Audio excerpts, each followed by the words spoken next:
So very good evening class. आज हम लोग एक नया टॉपिक डिस्कस करने वाले हैं that is called as underground metal mining, है ना। टॉपिक का नाम है अंडरग्राउंड मेटल माइनिंग। ये आता है हमारा माइनिंग मेथड्स के अंडर में, माइनिंग मेथड्स, है ना। आपके सिलेबस में जो 4th नंबर पे आपका वो दिया हुआ है मॉड्यूल, है ना, उसमें माइनिंग मेथड्स और माइनिंग मशीनरी दिया हुआ है ना। तो माइनिंग मेथड्स और माइनिंग मशीनरी हम दोनों एक साथ करेंगे, हैंड इन हैंड चलेगा। बट उसके पहले एक अंडरग्राउंड मेटल माइनिंग थोड़ा सा डिस्कस कर लेते हैं, ये थोड़ा डिफरेंट टॉपिक है। Then methods and machinery hand in hand discuss होता रहेगा, mining methods and mining machinery. Okay, तो सर क्या होता है metal mining? Anyone, any idea what is metal mining?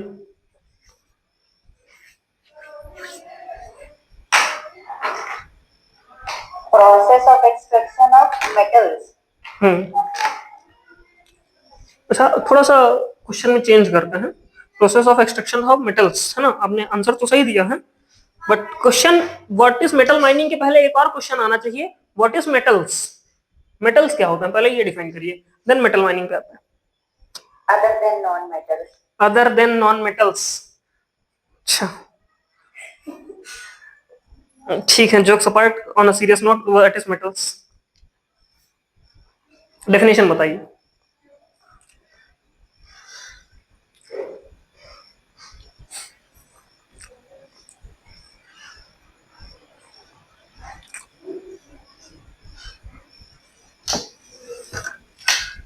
बाकी लोग कोई इनपुट देना चाहेंगे आप लोग? एग्जैक्ट डेफिनेशन नहीं पता है, चलिए कोई बात नहीं। मेटल का डेफिनेशन जो हमारा माइनिंग के रिस्पेक्ट में डिफाइंड है, that is any mineral other than coal and petroleum, coal and petroleum, गलत लिख दिया इसमें, coal and petroleum, coal and petroleum, है ना। और कोल एंड पेट्रोलियम, और इसमें कभी कभी एक चीज और अलग से डिफाइन कर देता है, कोल पेट्रोलियम एंड लिग्नाइट, ठीक है। कि बिकॉज ये लिग्नाइट स्पेसिफिकली मेंशन करने का रीजन ये है कि जो हमारे इंडिया में कोल पाया जाता है ना। क्या हो गया भाई, नेटवर्क एरर है क्या किसी की साइड में? मेरे साइड में, आप लोग के साइड में?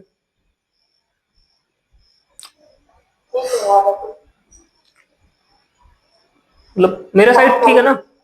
अच्छा,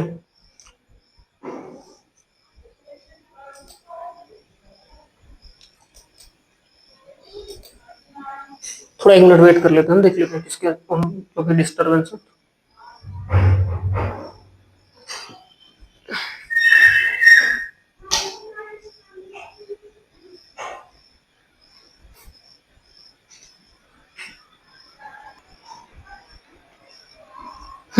तो हम लोग डिस्कस कर रहे थे मेटल का डेफिनेशन, है ना। तो जो माइनिंग के टर्म्स में मेटल का डेफिनेशन डिफाइंड है, ये है क्या, any mineral other than coal petroleum and lignite. Sometimes coal and petroleum भी लिखा होता है, sometimes coal petroleum and lignite भी लिखा होता है। बिकॉज कि आप लोग अगर जानते होंगे, पढ़ा होगा आप लोगों ने, कोल कितने टाइप का होता है? बताइए, नाम बताइए जल्दी से। पिट लिग्नाइट बिटुमिनस एंथ्रासाइट। इंडिया में मोस्ट ऑफ द केसेस में लिग्नाइट या बिटुमिनस मिलता है ना। लिग्नाइट या बिटुमिनस, एंथ्रासाइट और पिट जो है, पिट तो मिल भी जाता है बट एंथ्रासाइट रेयर है। तो इसलिए कई जगह पे कई बुक्स में स्पेशली लिग्नाइट को मेंशन किया गया है कि लिग्नाइट के अलावा कोल एंड पेट्रोलियम का जो भी फॉर्म पाया जाएगा वो मेटल में काउंट नहीं होगा। इसके अलावा जो भी मिनरल हम लोग एक्सट्रैक्ट करेंगे प्रॉफिटेबली, वो आपका मेटल में काउंट किया जाएगा। ठीक है, एनीवन, एनी डाउट? तो अब हम लोग अगर सैंड, है ना, सैंड भी एक्सट्रैक्ट करते हैं ना, सैंडस्टोन वगैरह एक्सट्रैक्ट करते हैं ना। हाँ, तो सैंड, रॉक या जो भी मार्बल, ग्रेनाइट, ये सारा कुछ डिस्कस करेंगे, तो उसमें कंफ्यूजन मत रखिएगा कि ये ओवरबर्डन है या मेटल है या मिनरल है, ऐसा कुछ कंफ्यूजन नहीं। वो अगर आपका प्रॉफिटेबली एक्सट्रैक्ट हो रहा है, आप उसको सेल कर रहे हैं, आपको प्रॉफिट हो रहा है, then it is counted as metal, as simple as that. Okay, Sand, marble. Sand अलग होता है, मार्बल अलग होता है, ग्रेनाइट अलग होता है।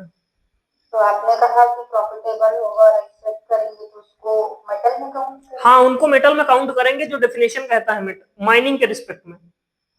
वो केमिस्ट्री वाला मेटल अलग है, माइनिंग का मेटल अलग है, ठीक है। इसलिए मैंने पहले एक वर्ड यूज किया था in respect of mining, mining के टर्म्स में ये चीजें डिफाइंड है, ठीक है। तो यहां तक किसी को कोई डाउट? मेटल क्या होता है इसमें? चाहे तो इसको लिख लीजिए, any mineral other than coal, petroleum and lignite. फिर इसके बाद एक हेडिंग लिखिएगा, important terms used in underground metal mining, या important terms used in metal mining. Important terms used in metal mining, important terms used in metal mining, ठीक है।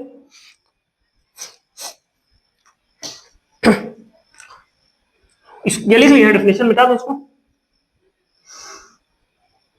Yes no? हाँ, लिखिए important terms used in metal mining. इसमें सबसे पहला term लिखिएगा strata, सबसे पहला टर्म लिखिए स्ट्राटा। थोड़ा सा ये टर्म्स डिस्कस कर लेते हैं आज पहले दिन, सो कि आपको आगे के जो कॉन्सेप्ट्स हैं वो क्लियर रहे, अदरवाइज हर जगह वो डिफाइन कर पाना थोड़ा मुश्किल होगा। कुछ बेसिक बेसिक टर्म्स यहाँ पे डिफाइन करेंगे, कुछ टर्म्स होगा जो हम अंदर ही डिफाइन करेंगे, हाँ, जहां पे रिक्वायरमेंट रहेगा वहां पे डिफाइन कर लेंगे। तो पहला टर्म लिखिए स्ट्राटा। क्या होता है strata? Anyone, any idea what is strata? Roof? Solar body के ऊपर का जितना भी लेयर या ओवरबर्डन है उसको स्टार्ट है। अच्छा, ऊपर या नीचे मतलब। ठीक है, चलिए इसको लिखिएगा, it is a rock bed, it is a rock bed, it is a rock bed which has which has which has similar texture, similar texture, which has similar texture, color,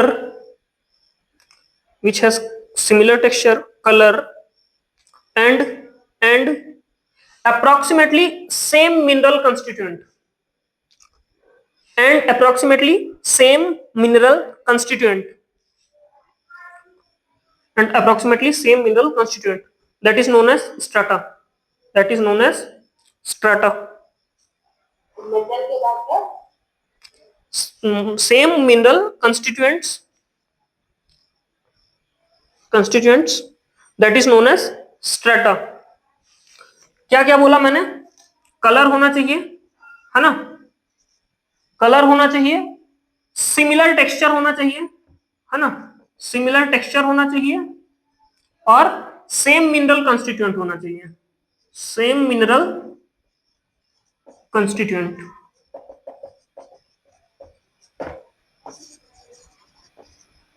same mineral constituent, ठीक है। अब ध्यान से देखिएगा, मैंने क्या बोला है, एक रॉक बेड है जिसमें कि तीन चीजें होनी चाहिए, कलर होना चाहिए, टेक्सचर सिमिलर होना चाहिए, और मिनरल कंस्टिट्यूएंट अप्रोक्सीमेटली सेम होना चाहिए, little bit variation can be manageable, ठीक है। ये तीनों चीजें आप देखेंगे कि हमारे रॉक जो क्या बोलते हैं मिनरल बॉडी होता है या मेटल बॉडी होता है उसमें भी होता है ना। तो ये एक स्ट्राटा हो गया, है ना, मिनरल स्ट्राटा हो गया, या हमारा कह लीजिए कि मेटल स्ट्राटा हो गया जिसको हमको एक्सट्रैक्ट करना है। इसके ऊपर जो लेयर होगी, है ना, मेटल बॉडी के ऊपर भी एक लेयर होती है जो ओवरबर्डन कहलाता है, तो ये ओवरबर्डन का स्ट्राटा कहलाएगा, और इसके नीचे भी कुछ होगा वो वेस्ट स्ट्राटा कहलाएगा, मतलब ये वाला भी वेस्ट है और ये वाला भी वेस्ट है, ये वाला हमारा यूजफुल स्ट्राटा है। तो स्ट्राटा क्लियर है अभी क्या है? इसमें किसी कोई डाउट? Anyone, any doubt? नहीं। ठीक, नेक्स्ट लिखिए मिनरल। नेक्स्ट डेफिनेशन लिखिए मिनरल।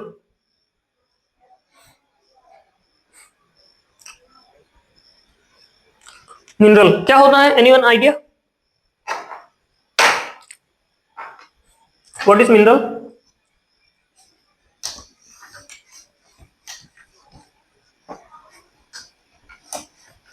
थोड़ा जल्दी जल्दी इनपुट देंगे आप लोग तो मुझे अच्छा लगेगा। प्रॉपर केमिकल कंपोजिशन हो, होमोजेनियस स्ट्रक्चर हो, और भी बहुत सारी रहती हैं प्रॉपर्टीज। बहुत सारी प्रॉपर्टीज होती हैं बट बेसिक प्रॉपर्टीज जो आपने बोली वही हैं, तो उसको थोड़ा सा स्ट्रक्चर्ड वे में लिखने की कोशिश करते हैं। लिखिएगा इसको। It is a rock, it is a rock, it is a rock which has fixed form and definite chemical composition, which has fixed form, fixed form and and definite chemical composition, and definite chemical composition, definite chemical composition is known as mineral, is known as mineral, is known as mineral। ठीक है, इसका क्या fix है, chemical composition fix है और form fix है।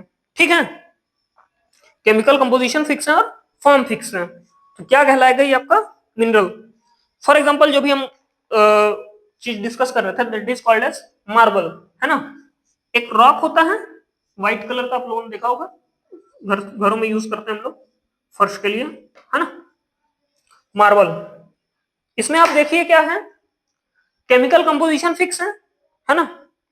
Calcium carbonate जो है वो जब हाई उस पे होता है टेम्परेचर प्रेशर पे, देन मार्बल फॉर्म होता है ना। तो ये है, अब फॉर्म इसका फिक्स है और केमिकल कंपोजिशन फिक्स है कि कैल्शियम कार्बोनेट को जब हाई टेम्परेचर हाई प्रेशर पर रखा जाएगा तो एक मार्बल का फॉर्म जनरेट होगा, और वो केमिकल जो उसका फॉर्मूला है वो भी CaCO3 वो भी फिक्स है। फॉर्म फिक्स हो गई और केमिकल कंपोजिशन फिक्स हो गया, तो ये क्या कहलाएगा आपका मिनरल। एग्जांपल में चाहे तो इसको लिख सकते हैं, इसको लिख लीजिए, मार्बल लिख लीजिए, ग्रेनाइट लिख लीजिए, चाल्कोपाइराइट लिख लीजिए, मैग्नेटाइट लिख लीजिए। मतलब वो सारे मेटल्स या नॉन मेटल्स जो आप ध्यान कर पा रहे होंगे, बट शर्त क्या है कि केमिकल कंपोजिशन फिक्स होना चाहिए और फॉर्म फिक्स होना चाहिए। ठीक है, नेक्स्ट लिखिए डेफिनेशन और, नेक्स्ट डेफिनेशन में लिखिए और, नेक्स्ट डेफिनेशन लिखिएगा और। क्या होता है और? In simple mineral plus waste, mineral plus waste. ठीक है, चलिए तो इसको लिखिएगा, it is a mixture of, it is a mixture of, it is a mixture of economical and uneconomical mineral constituents, economical and uneconomical mineral constituents. Economical भी है, economical plus uneconomical. जो mineral है आपका, इकोनॉमिकल और uneconomical mineral जो है वो जब अगर साथ में रहेंगे तो ये जो फॉर्मेशन है ये कहलाता है आपका और। ठीक है, इसका एक डेफिनेशन और लिखिएगा और करके, it is a mixture of gang, it is a mixture of gang, GANGUE, gang, it is a mixture of gang and useful mineral, and useful mineral, है ना। It is a mixture of gang and useful mineral. अब आपके पास दो word आए हैं, पहला है gang और दूसरा है यूजफुल मिनरल। ठीक है, तो एक चीज मैं आपको बता देता हूं, इसमें आप लोग ध्यान रखेंगे कि अगर हम लोग फॉर एग्जांपल गोल्ड का माइनिंग कर रहे हैं, ठीक है, हमारा माइन जो है गोल्ड एक्सट्रैक्ट करने का वर्क कर रहा है ना, तो हमारे लिए सिल्वर, एल्यूमिनियम, कॉपर, सिलिका या और जितने भी मेटल्स होते होंगे, डायमंड, इवन डायमंड भी, ठीक है, सारे के सारे गैंग कहलाएंगे, बिकॉज कि we are dealing with gold. Point clear हो रहा है? यस। कि हमारे लिए यूजफुल मिनरल क्या है, जो हमारा पर्टिकुलर एम है वो हमारे लिए यूजफुल मिनरल, बाकी सारे मिनरल जो होंगे वो क्या कहलाएंगे, गैंग कहलाएंगे। ठीक है, डजेंट मैटर कि उनका इकोनॉमिक वैल्यू बहुत ज्यादा है, ये वो कुछ नहीं होता होगा, वो जब कंपनी में बाहर जब प्रोसेस होगा वहां पे डिसाइड होगा। बट अभी जो हम लोग इन प्रैक्टिकल वर्क कर रहे हैं वहां पे हमारे लिए यूजफुल मिनरल क्या है, गोल्ड। ठीक है, एनीवन एनी डाउट? नहीं। चलिए नेक्स्ट लिखिएगा इकोनॉमिकल मिनरल। नेक्स्ट लिखिए इकोनॉमिकल मिनरल। नेक्स्ट डेफिनेशन में लिखिएगा इकोनॉमिकल मिनरल। ठीक है, इसमें लिखिएगा, इसमें लिखिएगा it is the mineral, it is the mineral, it is the mineral which is extracted, which is extracted for the profitable recovery of, for the profitable recovery of, for the profitable recovery of metal, for the profitable recovery of metal or non-metal, or non-metal, metal or non-metal from the given ore, from the given ore, जो हमें given ओर दिया गया है ना, उसमें से जो भी चीज हम प्रॉफिटेबली एक्सट्रैक्ट कर पाएंगे, इट डजेंट मैटर मेटल है या नॉन मेटल है, वो हमारा क्या कहलाएगा, इकोनॉमिकल मिनरल, है ना। प्रॉफिटेबली एक्सट्रैक्ट करना मतलब कि जो हमारा कॉस्ट है वो रिकवर हो जाए, प्लस जो हमें कुछ मतलब कॉस्ट के बाद जो हमने मैन पावर वगैरह वगैरह लगाया वो सारा कुछ कॉस्ट में आ जाता है, कॉस्ट के बाद हमें प्रॉफिट भी होना चाहिए उसको सेल करने पे, है ना। ये नहीं कि सिर्फ कॉस्ट निकल रहा है, तो that is break even stripping ratio, है ना, कि वहां पे सिर्फ हमारा कॉस्ट रिकवर हो रहा है, वो वाला केस नहीं चाहिए, हमें प्रॉफिटेबली एक्सपेक्ट करना है, तो कंपनी को प्रॉफिट भी होना चाहिए। ठीक है, पॉइंट क्लियर है, एनीवन एनी डाउट? किसी को छूटा तो नहीं? चलिए ठीक, नेक्स्ट लिखिए अनइकोनॉमिकल मिनरल। अनइकोनॉमिकल मिनरल, अभी हमने लिखा इकोनॉमिकल मिनरल, अब नेक्स्ट लिखिए uneconomical mineral.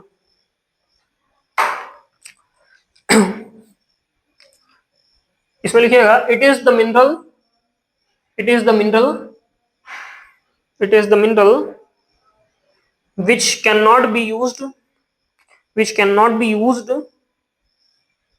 which cannot be used for the profitable, for the profitable recovery of, कहां छूटा है,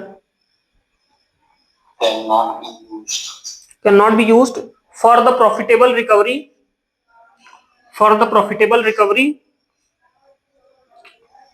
for the profitable recovery of the metal or non-metal, of the metal or non-metal from the given ore, from the given ore, full stop। Next point में लिखिए, next मतलब definition लिखिए, ore forming minerals.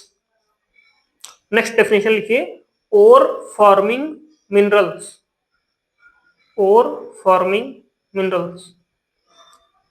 क्या होते हैं ore forming minerals, anyone any idea?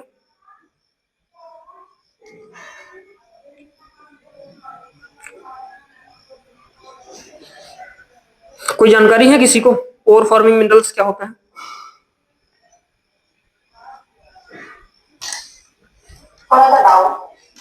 बताइए, जो जानकारी है बताइए ना, जो गलत होगा उसको करेक्ट हम करेंगे, ये हमारी जिम्मेदारी। तो ऐसे ओर्स जिससे मिनरल्स निकलते हैं या उसका वाइस ऐसे मिनरल्स जिससे ओर बनते हैं, ऐसे ओर्स जिससे मिनरल्स बनते हैं। ओके ठीक है, चलिए ठीक है, ठीक, कुछ हद तक सही है, उसको थोड़ा करेक्टेड फॉर्म में लिखते हैं हम लोग। द ओर फॉर्मिंग मिनरल्स, लिखिएगा the ore forming minerals, the ore forming minerals are naturally occurring minerals, are naturally occurring minerals, are naturally occurring minerals that contain that contain that contain valuable elements valuable elements that contain valuable elements or minerals in sufficient quantity or minerals in sufficient quantity और minerals in sufficient quantity. ठीक है, मतलब क्या है, ये naturally occurring mineral का एक form है जिसमें कि आपका वैल्यूएबल मिनरल या फिर वैल्यूएबल एलिमेंट जो होगा वो सफिशिएंट क्वांटिटी में होगा, है ना, ताकि आप उससे जब आप उससे एक्सट्रैक्शन करें वहां पे एक्सट्रैक्शन आपका प्रॉफिटेबल होना चाहिए। अगर सफिशिएंट क्वांटिटी में नहीं होगा तो फिर प्रॉफिटेबल एक्सट्रैक्शन नहीं पॉसिबल हो पाए। ठीक है, पॉइंट क्लियर हो रहा है? Yes no? इसका एग्जांपल लिखिएगा। एग्जांपल में लिखिए मैग्नेटाइट मैग्नेटाइट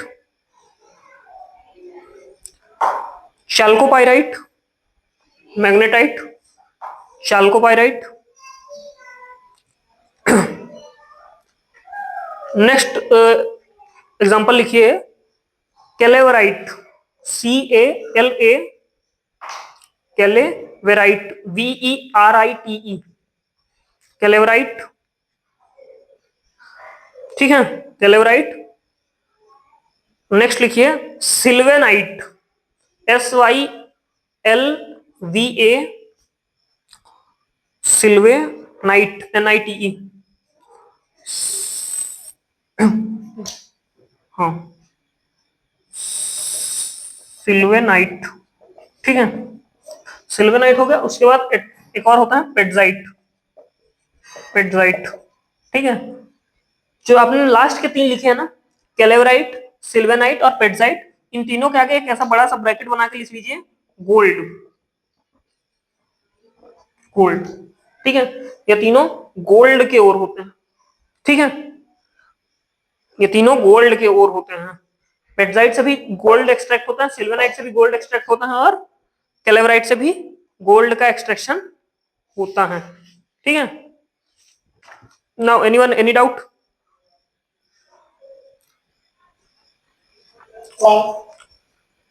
मैग्नेटाइट और चैल्कोपाइराइट ये किसके ओर होते हैं, ये आप लोग पता करके आएंगे। अगर अभी पता है तो बता सकते हैं, नहीं पता है तो आप लोग पता करके आएंगे। इसको थोड़ा सा जियोलॉजी की बुक में देखेंगे, वहां पे आपको मिल जाएगा। ठीक है, गूगल नहीं करेंगे, पहले बता दे रहे हैं।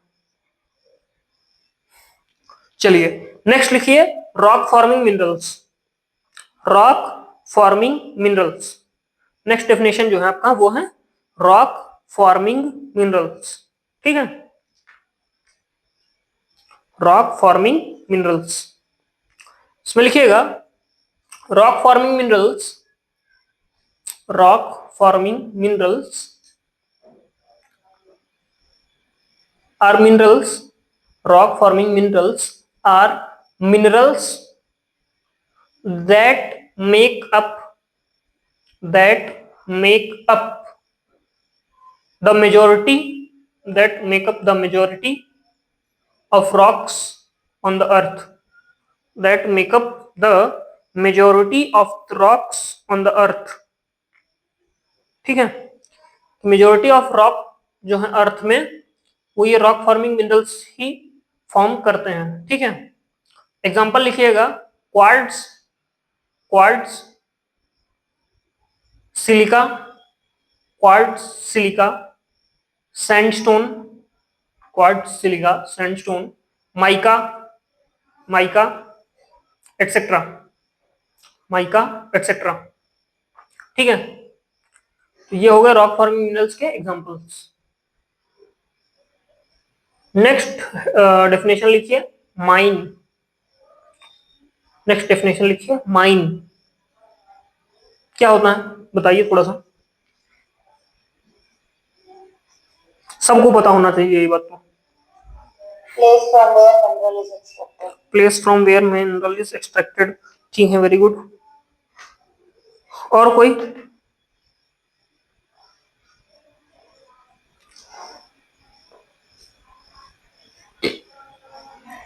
और कोई बताना चाहेगा? What is mine? इनका आंसर पूरी तरह से एक्यूरेट नहीं है, कुछ पॉइंट्स मिस हो गए हैं।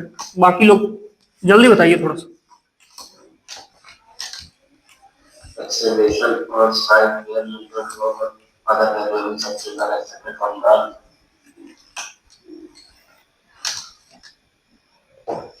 दोस्त आपने जो भी बोला ना, थोड़ा सा यहाँ वॉइस ब्रेक हो गया था, तो एक बार रिपीट कर दीजिए। excavation or site where mineral rock or other valuable substance are extracted from the earth. अच्छा ठीक है, कुछ हद तक ये भी ठीक है, बट एक पॉइंट इसमें मिस हो गया है। लिखिएगा, इसमें लिखिएगा any operation, any operation, any operation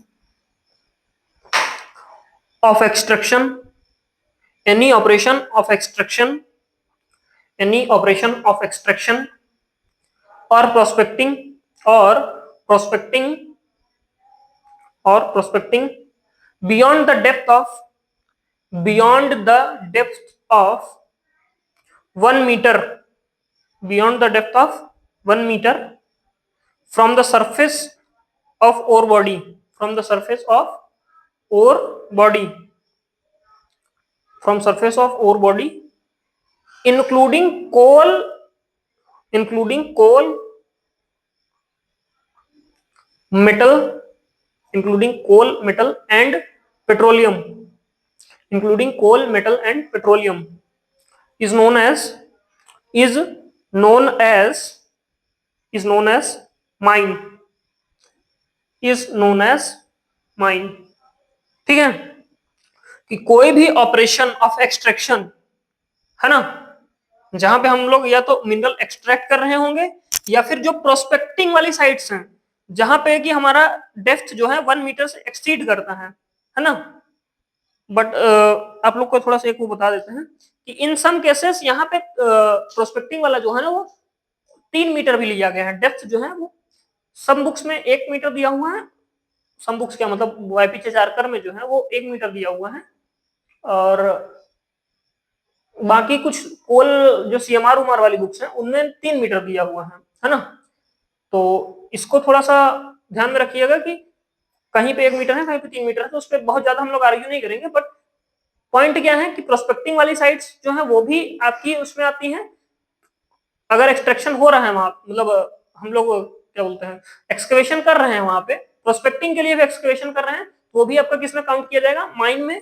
और अगर कोई एक्सट्रैक्शन हो रहा है तो वो तो डेफिनेटली माइन में काउंट किया ही जाएगा। पॉइंट क्लियर है? कि जहां पे प्रोस्पेक्टिंग हो रही है वो भी हमारा माइन में काउंट होगा, अगर वहां पे एक्सट्रैक्शन 1 मीटर या 3 मीटर से ज्यादा है, या फिर जो हमारा एक्सट्रैक्शन हो रहा है तो वो तो माइन में काउंट किया ही किया जाएगा। ठीक है, कहां से छूटा है?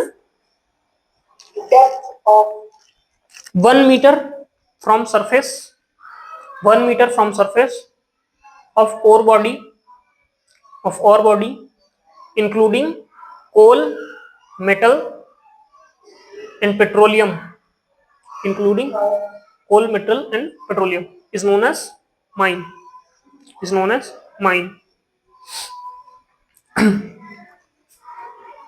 नेक्स्ट वो लिखिए, नेक्स्ट डेफिनेशन लिखिए, ऑडिट टनल शाफ्ट, ये तो आप लोग को पता होगा ना, लिखवाने की जरूरत है इसको।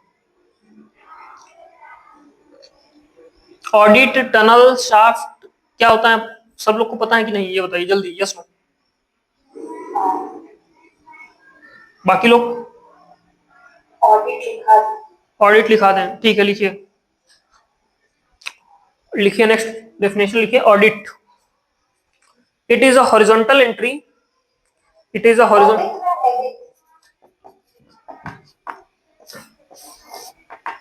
ये वाला,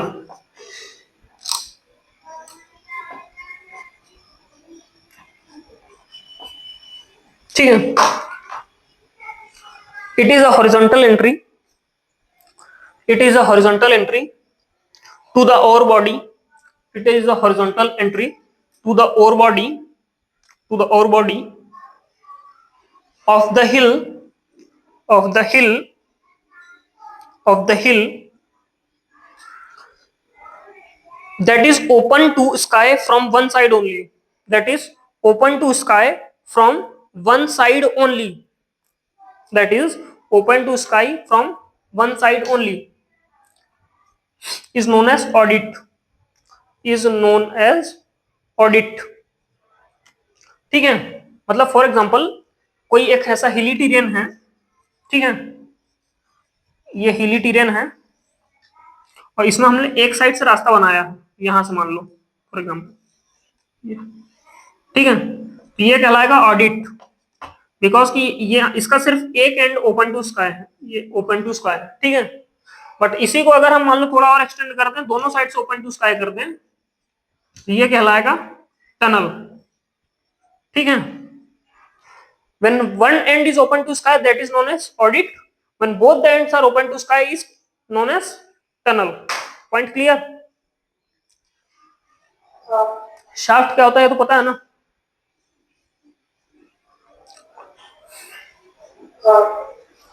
क्या होता है बताइए, कोई एक जन डेफिनेशन बता दीजिए जल्दी से। वर्टिकल ओपनिंग होती है। वर्टिकल ओपनिंग होती है। अच्छा, बाकी कोई बताए? अच्छा रुकिए एक मिनट, बाकी लोग क्या बोल रहे हैं का आंसर, शाफ्ट क्या होता है, what is shaft? Vertical or nearly vertical opening from the surface to the vertical or nearly vertical entry from the surface to core body, है ना, ठीक है। तो इसका शेप याद रखिएगा, सर्कुलर और रेक्टेंगुलर, दो टाइप के वो होते हैं, ठीक है, शाफ्ट होते हैं। चलिए नेक्स्ट लिखिए hanging wall. Hanging wall, next लिखिए हैंगिंग वॉल। क्या होता है hanging wall?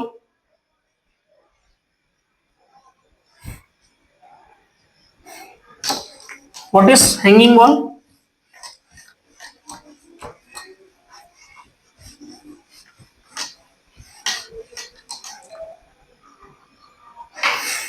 strata which rests on the core body.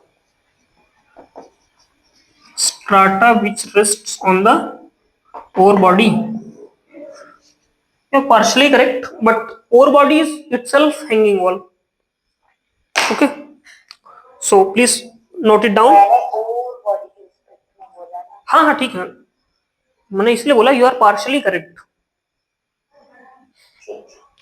सो लिखिएगा इसमें the strata resting on the ore body, the strata resting on the ore body, the strata resting on the ore body is known as hanging wall, is known as hanging wall, hanging wall, full stop, full stop। आप यहां तक सही थे, ठीक है। अब जो point add होना है वो देखिएगा, फुल स्टॉप के बाद लिखिए these are these are these are younger formations, younger formations of rock, these are younger formations of rock which are resting on the, which are resting on the, which are resting on the one side of the ore body, one side of the ore body, which are resting on the one side of the ore body, including the ore body itself, including the ore body itself, okay, including the ore body itself। Next point लिखिए foot wall, foot wall. Next point लिखिए foot wall. What is foot wall? strata on which whole body rests or it is an older formation. ठीक, लिखिएगा the strata on which, the strata, the strata on which the ore body resting, on which the ore body is resting, strata on which ore body is resting is known as footwall, is known as footwall। wall. Full stop. Full stop. These are older rocks or country rocks. These are older rocks or country rocks. These are older rocks or country rocks. Full stop. Country rocks को underline करिए, उस underline the term country rocks and make an arrow below it. And make an arrow below it. उसके नीचे एक arrow बनाइए.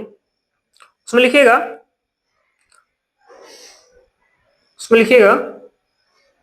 Common for some local area.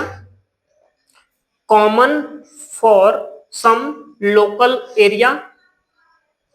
Common for some local area and found majority in the area. And found majority in the area. And found majority in the area. Full stop. ठीक है. Country rocks मतलब क्या कि एक local area में ये majority में पाए जाएंगे, है ना. पॉइंट क्लियर है. एक जो आपका लोकल एरिया है वहां पे ये मेजोरिटी में पाए जाएंगे और ओल्डर फॉर्मेशंस होते हैं. मतलब फॉर्म भले ही चेंज होता रहता है. जैसे कि अगर कहीं पे अभी मान लो फिलहाल के कॉन्टेक्स्ट में डिस्कस करते हैं, हाल फिलहाल में अभी किसी एरिया में मार्बल या आपका कैल्शियम कार्बोनेट जो चूना बोलते हैं वो बहुत ज्यादा है. तो आपको क्या लगता है कि अगर मान लीजिए किसी एरिया में चूना ज्यादा है तो उसके जो कंट्री रॉक्स हैं वो आफ्टर गेटिंग फ्यू ईयर्स या मतलब कुछ समय के बाद या उस पर हाई टेम्परेचर हाई प्रेशर जब अप्लाई होने लगेगा तो उसमें क्या होगा, वो चेंज होगा ना.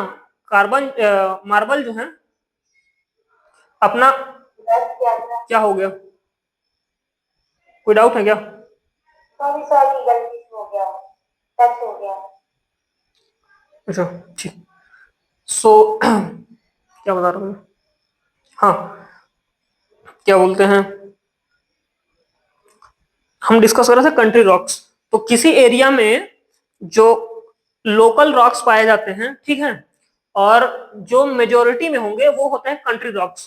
कंट्री रॉक्स जो हैं वो टाइम के साथ अपना फॉर्म चेंज करता है ना. बिकॉज कि हर साल सेडिमेंटेशन के और बाकी तरीके से उसके ऊपर, जैसे मान लीजिए आपका यहाँ पे कोई रॉक है ना, अभी फिलहाल में मान लेते हैं कैल्शियम कार्बोनेट ही है, चूना है, ठीक है. इसके ऊपर हर साल सेडिमेंटेशन एंड डिपोजिशन तो हो ही रहा है ना. वेदरिंग और इन सब की वजह से सेडिमेंटेशन और डिपोजिशन हो रहा है. तो टाइम के साथ क्या होगा, ये कैल्शियम नीचे दबता चला जाएगा, ठीक है. और जब उसके ऊपर high temperature high pressure apply होगा तो वो जो आपका कैल्शियम कार्बोनेट है वो अपना फॉर्म चेंज कर लेगा.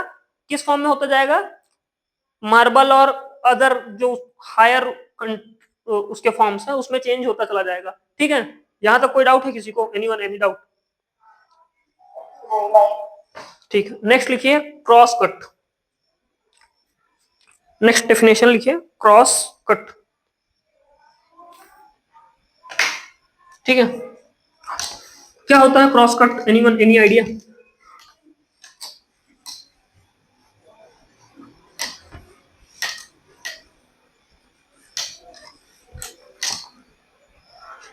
शाफ्ट से हॉरिजॉन्टल रास्ता बनाते हैं अपन मिनरल बॉडी को टच करने के लिए, metal body.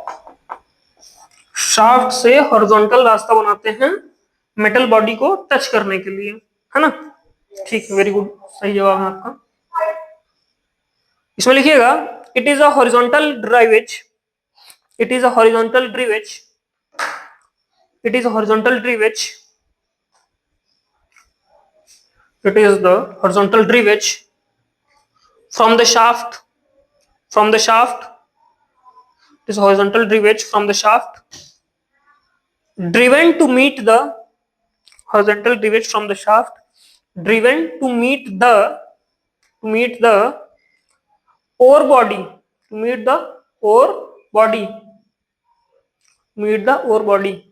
is known as cross cut. ठीक है. फॉर एग्जाम्पल ये हमारा शाफ्ट है, ठीक है, ये हमारा शाफ्ट है, यहाँ पे ओर बॉडी है, ऐसा वर्किंग चलो, ठीक है.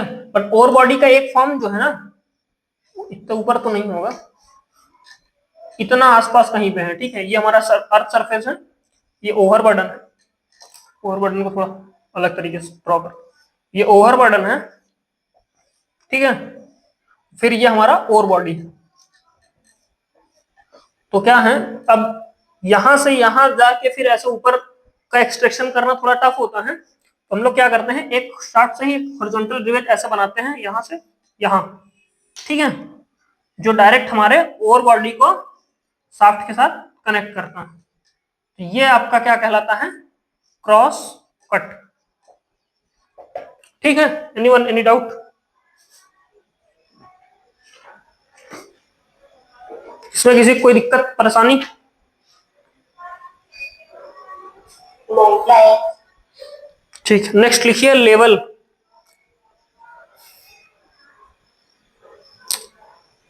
नेक्स्ट लिखिए level.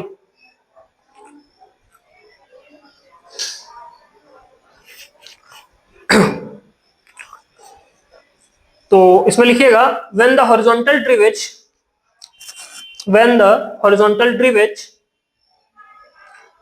is driven in the ore body, when the horizontal drivage is driven in the ore body,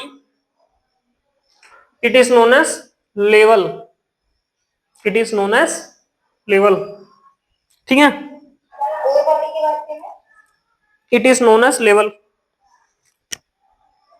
when the horizontal drivage is driven in the ore body, it is known as level, it is known as level, full stop, full stop।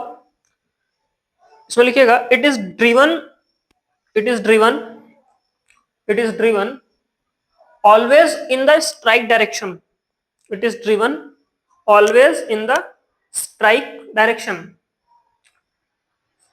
full stop। एक word आया है strike, उसको underline करिए, उसके नीचे arrow बनाइए।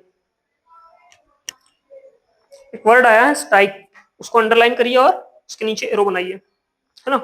इसमें लिखिएगा an imaginary line, an imaginary, an imaginary line, an imaginary line that is perpendicular to true dip, that is perpendicular to true dip, that is perpendicular to true dip, ठीक है, full stop. अब एक word और आया है इसमें dip, उसको underline करिए, उसके नीचे और बनाइए, या डिप या ट्रू डिप दोनों को अंडरलाइन करिए, उसके नीचे और बनाइए। इसमें लिखिएगा, इसमें लिखिएगा inclination of strata, inclination of strata या slope of strata from the horizontal, slope of strata from the horizontal या inclination of strata from the horizontal. Strata कौन सा बात हो रहा है उसको भी ब्रैकेट में लिख लीजिए, और बॉडी की बात हो रही है, स्ट्राटा में लिख लीजिए ब्रैकेट में, और बॉडी की बात हो रही है, ठीक है। जो और बॉडी हॉरिजॉन्टल से कितना स्लोप में है या कितना इंक्लिनेशन पे है, ये आपका क्या कहलाता है, ट्रू डिप, है ना। और अच्छा एक चीज बताते हैं, ट्रू डिप हमेशा एक ही होगा, है ना। एपेरेंट डिप कई सारे हो सकते हैं, ट्रू डिप जो है वो हमेशा एक ही होगा और वो मैक्सिमम स्लोप होता है ना।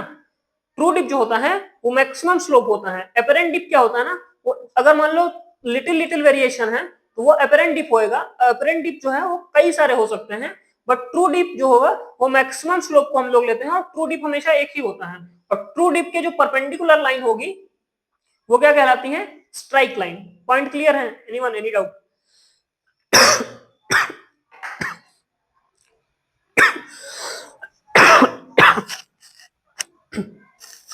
हाँ, कोई डाउट है किसी को? डिप, ट्रू डिप, स्ट्राइक या लेवल में हो तो बताइए।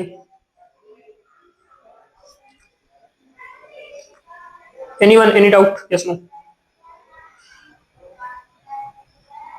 थोड़ा जल्दी जल्दी रिप्लाई करिए आप लोग।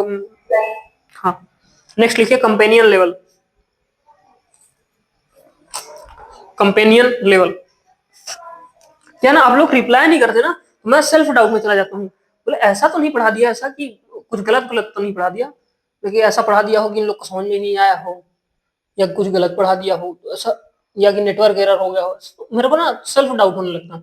थोड़ा जल्दी जल्दी आप लोग रिप्लाई किया करिए, है ना। अरे हाँ तो बोल दो भाई। हाँ सर, कोई डाउट नहीं है। वाह, चलिए ठीक है। नेक्स्ट लिखिए कंपेनियन लेवल। कंपेनियन लेवल, इसमें लिखिएगा when the horizontal drivage, when the horizontal drivage is driven at is driven at some distance from the ore body, when the horizontal drivage is driven at some distance from the ore body, it is known as companion level, it is known as companion level, it is known as companion level, full stop, full stop. Next line में लिखिएगा it may be, it may be, it may be driven parallel to the ore body, it may be driven parallel to the ore body, it may be driven parallel to the ore body, but not meeting the ore body at any point, but not meeting the ore body, but not meeting the ore body at any point, at any point, ठीक है। और body को जो है वो ये मतलब companion level जो है और बॉडी के पैरेलल हो सकता है, बट और बॉडी को कभी भी मीट नहीं करेगा, ठीक है। Anyone, any doubt? थोड़ा इधर ध्यान दीजिएगा, अगर डाउट रहता भी है थोड़ा समझते हैं। ये क्रॉस कट था, ठीक है, जो शाफ्ट से और बॉडी कनेक्ट कर रहा था। अगर यही रास्ता मैंने और बॉडी के अंदर और थोड़ा एक्सटेंड कर दिया, है ना, थोड़ा और बॉडी के अंदर इसी रास्ते को मैंने एक्सटेंड कर दिया, तो ये क्या कहलाता है? लेवल, है ना। फिर अगर मैंने एक रास्ता और बनाया जो और बॉडी को कभी मीट नहीं करता है, बट यहाँ पे और बॉडी के पैरेलल या कहीं पे ड्रॉ किया गया है ना, ये क्या कहलाएगा आपका? कंपेनियन लेवल, कंपेनियन लेवल, ठीक है। ये और बॉडी से जो है थोड़ा दूरी पे होगा, और बॉडी के पैरेलल भी हो सकता है, बट और बॉडी को कभी भी मीट नहीं करेगा। Now everyone getting the point? Yes no? Yes sir, yes. ठीक है, नेक्स्ट लिखिए मेन लेवल।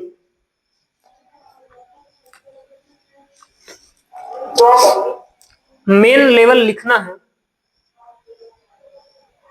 ड्रॉ नहीं करना है सर। अच्छा, ड्रॉ करना है, ठीक है, करिए।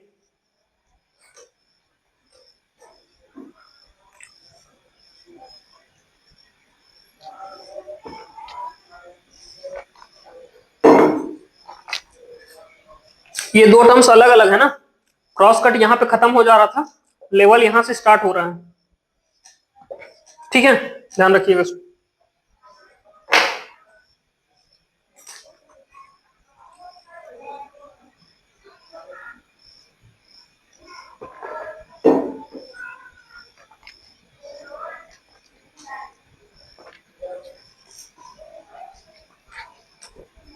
हो गया। नेक्स्ट लिखिए main level. Main level, it is a level, it is a level, it is a level which is used as, which is used as, it is a level which is used as, which is used as main which is used as haulage level, which is used as haulage level, which is used as haulage level for the transport of ore, for the transport of ore, which is used as haulage level for the transport of ore। यानी जो हमारा material remove हो रहा है और, है ना, उसको हम जिस लेवल से, जिस हॉलेज से ट्रेवल कराएंगे, वो आपका क्या कहलाएगा? मेन लेवल, ठीक है। नेक्स्ट लिखिए सब लेवल। नेक्स्ट लिखिए सब लेवल, सब लेवल। इसमें लिखिएगा it is a horizontal drivage, it is a horizontal ड्रीवेज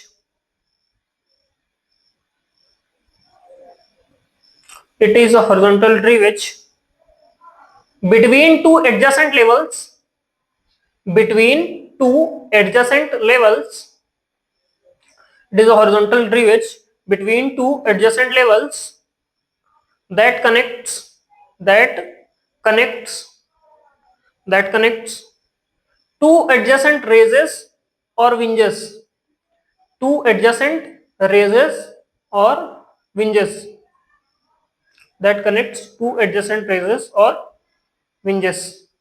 Full stop. Full stop. This has no direct connection. This has no direct connection with the shaft. This has no direct connection with the shaft, as in the case of main level or level. As in the case of main level or level. As in the case of main level or level. ठीक है, क्या होता है ये थोड़ा समझते हैं.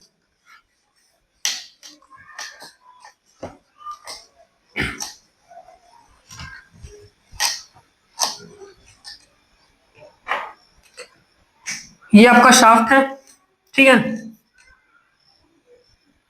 ये इधर और बॉडी है.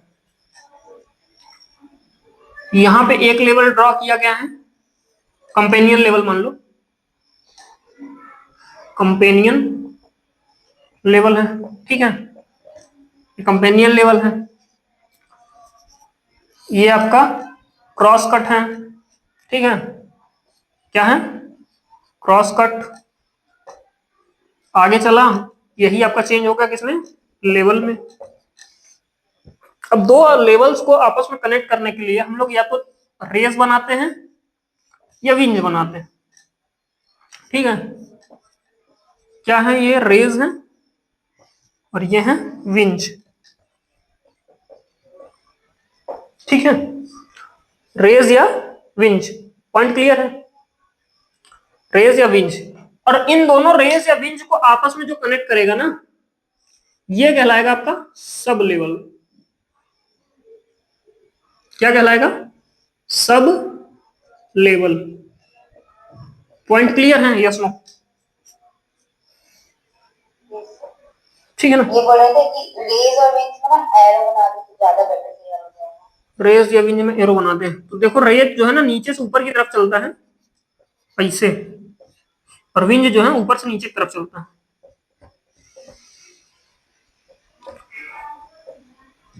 ठीक है. रेस का मतलब भी होता है चढ़ना, है ना, ऊपर जाना. तो रेस मतलब नीचे से ऊपर और विंज मतलब ऊपर से नीचे, ठीक है, ध्यान में रखिएगा. और नेक्स्ट डेफिनेशन जो लिखना है वो यही लिखिए. नेक्स्ट डेफिनेशन लिखिए, रेज. रेज, नेक्स्ट डेफिनेशन लिखिए, रेज. रेज इसमें लिखिएगा, it is an upward drivage. It is an upward drivage. It is an upward drivage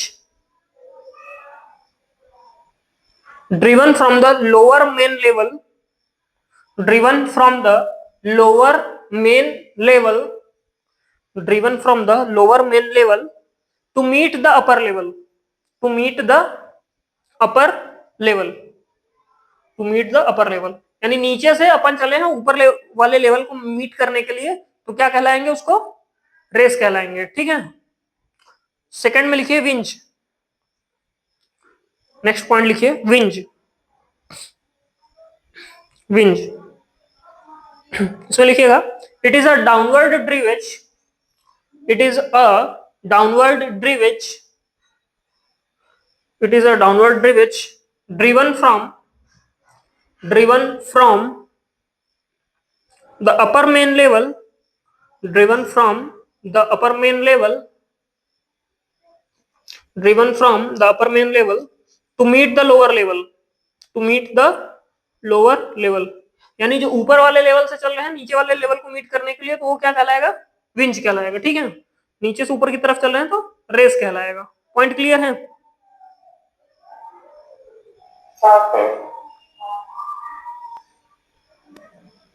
next लिखिए ड्रिफ्ट।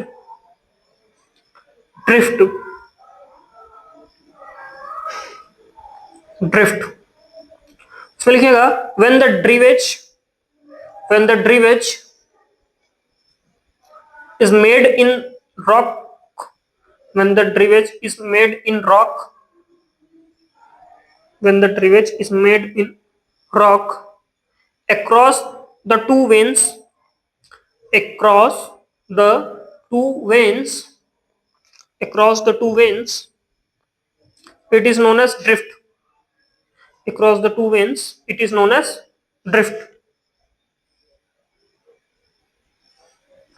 ठीक है, it is known as drift. Point clear है। Next definition लिखिए ore block या फिर ओर पिलर, ओर block या फिर ore pillar,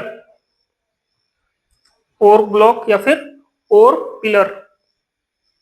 ठीक है, इसमें लिखिएगा it is the solid, it is the solid ore block, it is the solid ore block, it is the solid ore block,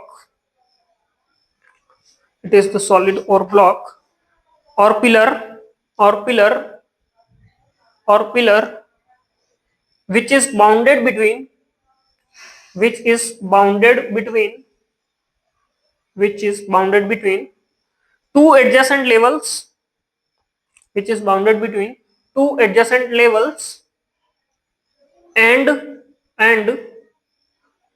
two adjacent raises or winges, and two adjacent raises or winges, two adjacent raises or winges, full stop, two adjacent raises or winges, full stop।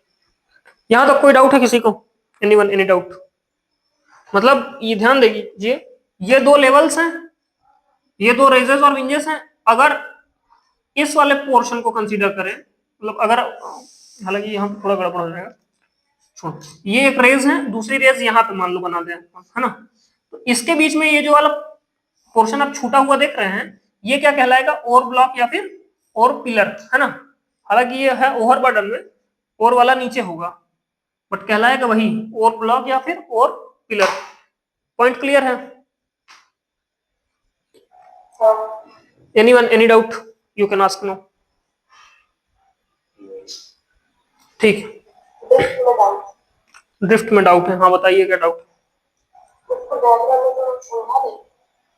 Diagram में थोड़ा समझा दे। देखिए वो क्या है ना, rocks में draw किया जाता है। जैसे ये ओवर बर्डन वाला केस आप समझिए, जो आपका रॉक्स हैं, है ना, इधर उधर हमने जो ड्रिवेज बनाए हुए हैं, ये रेज हैं, ये विंज हैं, है ना, और मतलब या फिर ये दोनों रेज हैं, या ऐसे जो भी अपने अलग अलग लेवल्स या अलग अलग वो बनाए हुए हैं, रेजेस या विंजेस, है ना, इनको जब आपस में कनेक्ट करने की जरूरत पड़ेगी तो हम लोग जो ड्रिवेज बनाएंगे ना, वो आपका क्या कहलाएगा? ड्रिफ्ट कहलाएगा। पॉइंट क्लियर है? हाँ मतलब एक मिनट, लेकिन नहीं, उसको जरूरी नहीं है कि हॉरिजॉन्टल हो या इंक्लाइन हो, तो वो कैसा भी हो सकता है। ड्रिफ्ट में कोई ऐसा डिफाइंड नहीं है। अगर रिक्वायरमेंट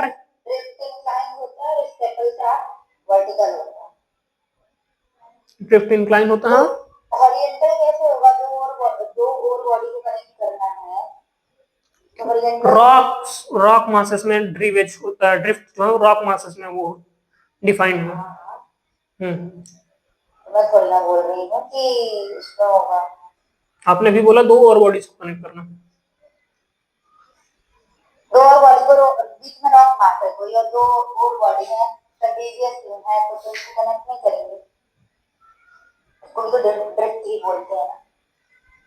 चलिए ठीक, मान लेते हैं, ठीक है मान लेते हैं आप, मतलब ठीक है ऐसा कोई, मैं लेकिन अभी भी मैं उसी पॉइंट पे हूँ कि जरूरी नहीं है कि हर बार इंक्लाइन ही हो या हर बार हॉरिजॉन्टल ही हो, उसमें कोई ऐसा फिक्स डिफाइन नहीं है अभी तक मेरा जो पढ़ा लिखा है। बट हाँ अगर कह रहे हैं तो शायद होगा, लेट मी चेक, फिर बता देंगे, है ना। हॉरिजॉन्टल और इंक्लाइन होता होगा, वर्टिकल नहीं होता।